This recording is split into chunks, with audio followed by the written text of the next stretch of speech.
Hi friends, ഇന്നത്തെ വീഡിയോയിൽ പറയുന്നത് ലൂക്കായുടെ സുവിശേഷം 9 മുതൽ 16 വരെയുള്ള അധ്യായങ്ങളെ ആസ്പദമാക്കി ആര് ആരോട് പറഞ്ഞു എന്ന രീതിയിൽ ചോദിക്കാൻ പറ്റിയ 42 ചോദ്യോത്തരങ്ങളാണ്. ഇനി നമുക്ക് ചോദ്യോത്തരങ്ങളിലേക്ക് കടക്കാം. ഒന്നാമത്തെ ചോദ്യം: യാത്രയ്ക്ക് വടിയോ സഞ്ചിയോ അപ്പമോ പണമോ ഒന്നും എടുക്കരുത്, 2 ഉടുപ്പും ഉണ്ടായിരിക്കരുത്. യേശു 12 പേരോടും പറഞ്ഞു. രണ്ടാമത്തെ ചോദ്യം: നാം വിജനപ്രദേശത്തായതുകൊണ്ട് ഗ്രാമങ്ങളിലും നാട്ടിൻപുറങ്ങളിലും പോയി താമസിക്കുന്നതിനും ഭക്ഷണ സാധനങ്ങൾ വാങ്ങുന്നതിനും ജനങ്ങളെ പറഞ്ഞയക്കുക. 12 പേരും യേശുവിനോട്. മൂന്നാമത്തെ ചോദ്യം: നീ ദൈവത്തിൻ്റെ ക്രിസ്തുവാണ്. പത്രോസ് യേശുവിനോട് പറഞ്ഞു. നാലാമത്തെ ചോദ്യം: ആരെങ്കിലും എന്നെ അനുഗമിക്കാൻ ആഗ്രഹിക്കുന്നെങ്കിൽ അവൻ തന്നെ പരിത്യജിച്ച് അനുദിനം തൻ്റെ കുരിശുമെടുത്തുകൊണ്ട് എന്നെ അനുഗമിക്കട്ടെ. യേശു എല്ലാവരോടുമായി പറഞ്ഞു. അഞ്ചാമത്തെ ചോദ്യം: നാം ഇവിടെ ആയിരിക്കുന്നത് നല്ലതാണ്. ഞങ്ങൾ 3 കൂടാരങ്ങൾ ഉണ്ടാക്കാം. 1 നിനക്ക്, 1 മോശയ്ക്ക്, 1 ഏലിയായ്ക്ക്. പത്രോസ് യേശുവിനോട്. ആറാമത്തെ ചോദ്യം: എൻ്റെ മകനെ കടാക്ഷിക്കണമെന്ന് നിന്നോട് ഞാൻ അപേക്ഷിക്കുന്നു. ജനക്കൂട്ടത്തിൽ നിന്ന് ഒരുവൻ യേശുവിനോട്. എട്ടാമത്തെ ചോദ്യം: കർത്താവെ, സ്വർഗത്തിൽ നിന്ന് അഗ്നി ഇറങ്ങി ഇവരെ നശിപ്പിക്കട്ടെ എന്ന് ഞങ്ങൾ പറയട്ടെയോ? യാക്കോബും യോഹന്നാനും യേശുവിനോട്. ഒമ്പതാമത്തെ ചോദ്യം: കർത്താവെ, ഞാൻ ആദ്യം പോയി എൻ്റെ പിതാവിനെ സംസ്കരിക്കാൻ അനുവദിച്ചാലും. യേശു എന്നെ അനുഗമിക്കുക എന്ന് പറഞ്ഞവൻ യേശുവിനോട്. പത്താമത്തെ ചോദ്യം: പോകുവിൻ, ഇതാ ചെന്നായ്ക്കളുടെ ഇടയിലേക്ക് കുഞ്ഞാടുകളെ എന്ന പോലെ ഞാൻ നിങ്ങളെ അയക്കുന്നു. കർത്താവ് ഈ 2 പേരായി അയച്ചവരോട്, അല്ലെങ്കിൽ കർത്താവ് തിരഞ്ഞെടുത്ത 72 പേരോട്. 11ാമത്തെ ചോദ്യം: മടിശീലയോ സഞ്ചിയോ ചെരുപ്പോ നിങ്ങൾ കൊണ്ടുപോകരുത്. വഴിയിൽ വെച്ച് ആരെയും അഭിവാദനം ചെയ്യുകയും അരുത്. കർത്താവ് തിരഞ്ഞെടുത്ത 72 പേരോടും, അല്ലെങ്കിൽ കർത്താവ് ഈ 2 പേരായി അയച്ചവരോട്. 12ാമത്തെ ചോദ്യം: കർത്താവെ, നിന്റെ നാമത്തിൽ പിശാചുക്കൾ പോലും ഞങ്ങൾക്ക് കീഴ്പ്പെടുന്നു.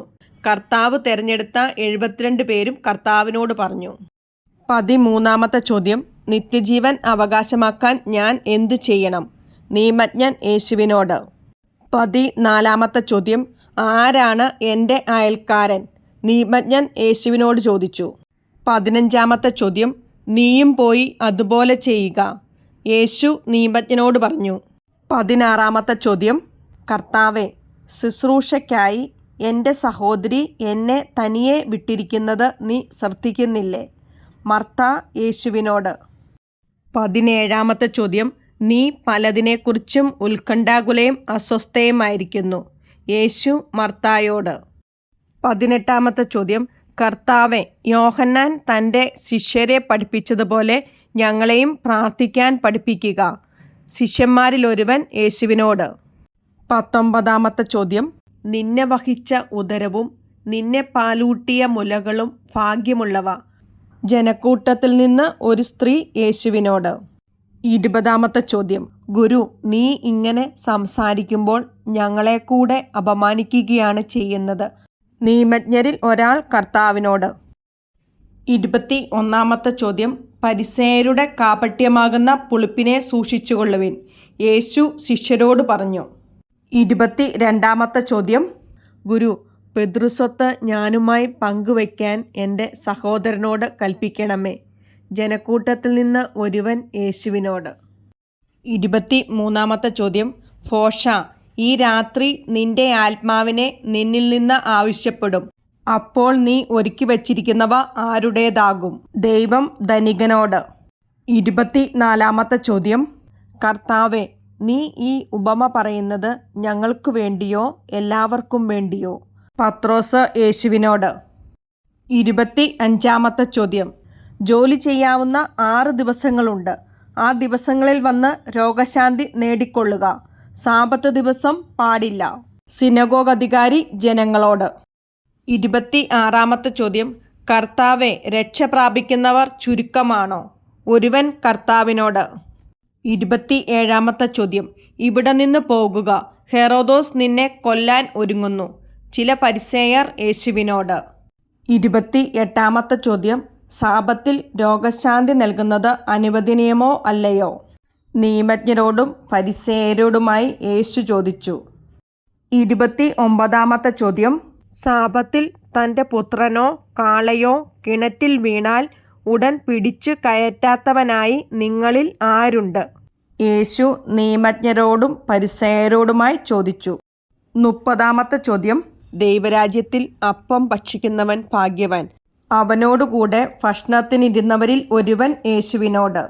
31 ചോദ്യം.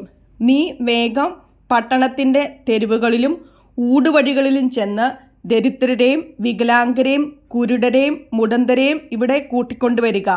ഗൃഹനാഥൻ ദാസനോട്. 32 ചോദ്യം.